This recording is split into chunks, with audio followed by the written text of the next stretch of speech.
तो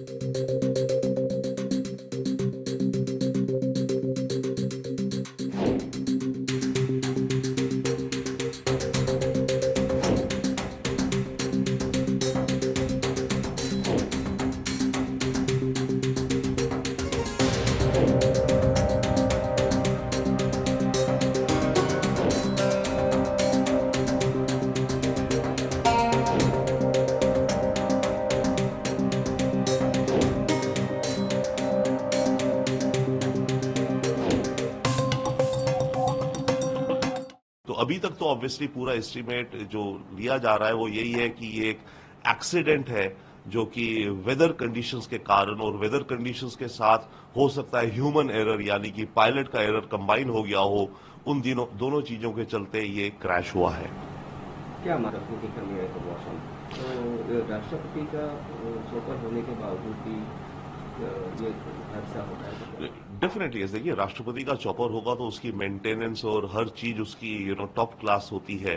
परंतु एक बात है, ये जो हेलीकॉप्टर था ये अमेरिकी ओरिजिन का था, तो पुराना हेलीकॉप्टर था। और याद रखिए, ईरान सैंक्शंस में है अमेरिका द्वारा बड़े लंबे समय से। तो इसमें प्रश्न ये भी उठता है कि जो इनकी मेंटेनेंस या स्पेयर पार्ट्स होते हैं उनकी अनअवेलेबिलिटी के कारण ईरान के एयरफोर्स के एयरक्राफ्ट या हेलीकॉप्टर्स की मेंटेनेंस पूरी उस हिसाब से शायद नहीं हो सकती जितनी होनी चाहिए। परंतु फिर भी जो प्रेसिडेंट को कैरी कर रहा है हेलीकॉप्टर, वो आई थिंक ईरानियन अथॉरिटीज के अकॉर्डिंग तो फुल्ली प्रॉपरली टेक्निकल रूप से पूरा स्ट्रांग होगा, पूरा फिट होगा, तभी उसको वो उड़ाते हैं। क्योंकि अपने टॉप ऑफिशियल्स को वो किसी ऐसे अनमेंटेन्ड या इल इक्विप्ड हेलीकॉप्टर से नहीं ट्रांसपोर्ट करेंगे। तो जहां तक इरानियन अथॉरिटीज की बात है, उनके हिसाब से तो हेलीकॉप्टर पूरी तरह से फिट होगा, एयरवर्दी होगा।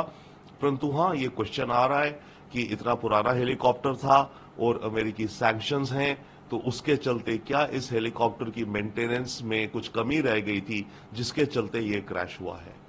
ये कोई लगता है कि कोई साजिश इज इट पॉसिबल? देखिए, डेफिनेटली ये प्रश्न उठ रहा है इस समय और काफी दिन तक उठता रहेगा कि ये जो एक्सीडेंट हुआ है ये नेचुरल कॉज है जिस भी कारण या किसी साजिश खास करके इजराइल द्वारा करी गई है।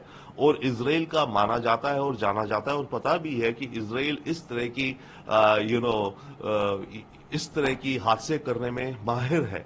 और ईरान के अंदर तो खासकर इजराइल ने कई उनके न्यूक्लियर साइंटिस्ट इंजीनियर्स को मारा है, टारगेटेड किलिंग करी है।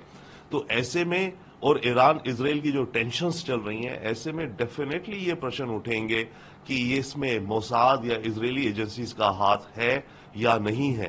परंतु जहां तक अभी समझ आ रहा है वो ये है कि ये मामला मौसम से रिलेटेड है। माउंटेनियस रीजन था, रात का समय था, बारिश थी, फॉग थी, अंधेरा था और तब ये एक्सीडेंट हुआ है। बट बिल्कुल यस, इस समय तभी तो दुनिया इस समय टेंशन में, अमेरिका भी इस समय टेंशन में सारी तरह अगले 24-48 घंटों में कि कहीं ये ऐसा तो नहीं है ये साजिश थी इजराइल द्वारा। और अगर नहीं भी थी, ईरान की लीडरशिप अगर इस बात को मान ले कि ये साजिश थी और ये मोसाद ने कराया है, तो फिर ईरान का कुछ रिएक्शन हो सकता है। तो ये खतरा है अभी फिलहाल अगले 48-72 घंटों के लिए।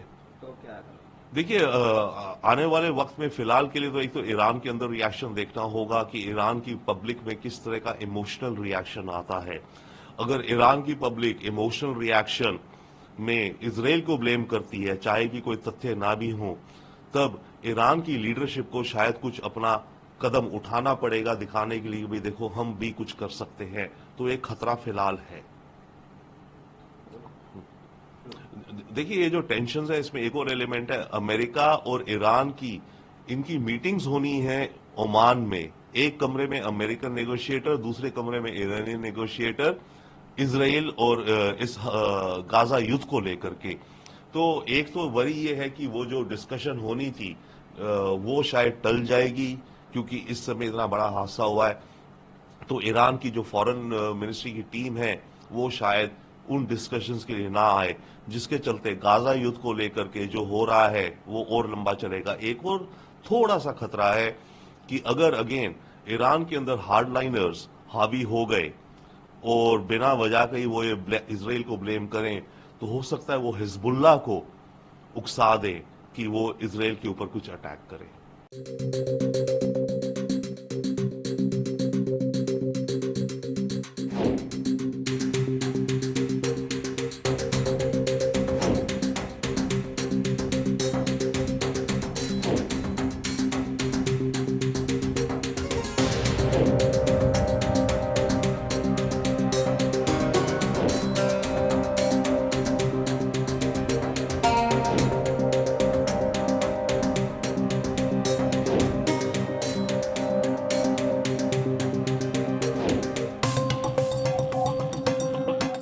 अभी तक तो ऑब्वियसली पूरा एस्टीमेट जो लिया जा रहा है वो यही है कि ये एक एक्सीडेंट है जो कि वेदर कंडीशंस के कारण और वेदर कंडीशंस के साथ हो सकता है ह्यूमन एरर यानी कि पायलट का एरर कंबाइन हो गया हो, उन दोनों चीजों के चलते ये क्रैश हुआ है।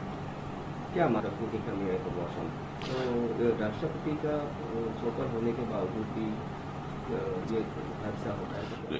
डेफिनेटली देखिए, राष्ट्रपति का चॉपर होगा तो उसकी मेंटेनेंस और हर चीज उसकी टॉप क्लास होती है। परंतु एक बात है, ये जो हेलीकॉप्टर था ये अमेरिकी ओरिजिन का था, तो पुराना हेलीकॉप्टर था। और याद रखिए, ईरान सैंक्शंस में है अमेरिका द्वारा बड़े लंबे समय से। तो इसमें प्रश्न ये भी उठता है कि जो इनकी मेंटेनेंस या स्पेयर पार्ट्स होते हैं उनकी अनअवेलेबिलिटी के कारण ईरान के एयरफोर्स के एयरक्राफ्ट या हेलीकॉप्टर्स की मेंटेनेंस पूरी उस हिसाब से शायद नहीं हो सकती जितनी होनी चाहिए। परंतु फिर भी जो प्रेसिडेंट को कैरी कर रहा है हेलीकॉप्टर, वो आई थिंक ईरानियन अथॉरिटीज के अकॉर्डिंग तो फुल्ली प्रॉपरली टेक्निकल रूप से पूरा स्ट्रांग होगा, पूरा फिट होगा, तभी उसको वो उड़ाते हैं, क्योंकि अपने टॉप ऑफिशियल्स को वो किसी ऐसे अनमेंटेन्ड या इल इक्विप्ड हेलीकॉप्टर से नहीं ट्रांसपोर्ट करेंगे। तो जहां तक इरानियन अथॉरिटीज की बात है, उनके हिसाब से तो हेलीकॉप्टर पूरी तरह से फिट होगा, एयरवर्दी होगा। परंतु हाँ, ये क्वेश्चन आ रहा है कि इतना पुराना हेलीकॉप्टर था और अमेरिकी सैंक्शंस हैं, तो उसके चलते क्या इस हेलीकॉप्टर की मेंटेनेंस में कुछ कमी रह गई थी जिसके चलते ये क्रैश हुआ है।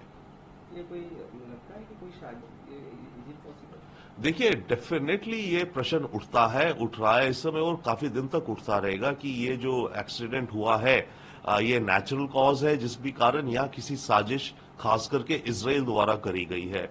और इजराइल का माना जाता है और जाना जाता है और पता भी है कि इजराइल इस तरह की इस तरह की हादसे करने में माहिर है। और ईरान के अंदर तो खासकर इजराइल ने कई उनके न्यूक्लियर साइंटिस्ट इंजीनियर्स को मारा है, टारगेटेड किलिंग करी है। तो ऐसे में और ईरान इजराइल की जो टेंशन्स चल रही हैं, ऐसे में डेफिनेटली ये प्रश्न उठेंगे कि ये इसमें मोसाद या इजरायली एजेंसीज का हाथ है या नहीं है। परंतु जहां तक अभी समझ आ रहा है वो ये है कि ये मामला मौसम से रिलेटेड है। माउंटेनियस रीजन था, रात का समय था, बारिश थी, फॉग थी, अंधेरा था और तब ये एक्सीडेंट हुआ है। बट बिल्कुल यस, इस समय तभी तो दुनिया इस समय टेंशन में, अमेरिका भी इस समय टेंशन में सारी तरह अगले 24-48 घंटों में कि कहीं ये ऐसा तो नहीं है ये साजिश थी इजराइल द्वारा। और अगर नहीं भी थी, ईरान की लीडरशिप अगर इस बात को मान ले कि ये साजिश थी और ये मोसाद ने कराया है, तो फिर ईरान का कुछ रिएक्शन हो सकता है। तो ये खतरा है अभी फिलहाल अगले 48-72 घंटों के लिए। तो क्या देखिए, आने वाले वक्त में फिलहाल के लिए तो एक तो ईरान के अंदर रिएक्शन देखना होगा कि ईरान की पब्लिक में किस तरह का इमोशनल रिएक्शन आता है। अगर ईरान की पब्लिक इमोशनल रिएक्शन में इजराइल को ब्लेम करती है, चाहे कि कोई तथ्य ना भी हो, तब ईरान की लीडरशिप को शायद कुछ अपना कदम उठाना पड़ेगा, दिखाने के लिए भी देखो हम भी कुछ कर सकते हैं। तो एक खतरा फिलहाल है। देखिए, ये जो टेंशन है इसमें एक और एलिमेंट है, अमेरिका और ईरान की इनकी मीटिंग्स होनी है ओमान में। एक कमरे में अमेरिकन नेगोशिएटर, दूसरे कमरे में ईरानी नेगोशिएटर, इजराइल और इस गाजा युद्ध को लेकर के। तो एक तो वरी ये है कि वो जो डिस्कशन होनी थी वो शायद टल जाएगी, क्योंकि इस समय इतना बड़ा हादसा हुआ है। तो ईरान की जो फॉरेन मिनिस्ट्री की टीम है वो शायद उन डिस्कशंस के लिए ना आए, जिसके चलते गाजा युद्ध को लेकर के जो हो रहा है वो और लंबा चलेगा। एक और थोड़ा सा खतरा है कि अगर अगेन ईरान के अंदर हार्डलाइनर्स हावी हो गए और बिना वजह के ही वो ये इजराइल को ब्लेम करें, तो हो सकता है वो हिजबुल्लाह को उकसा दें कि वो इजराइल के ऊपर कुछ अटैक करें।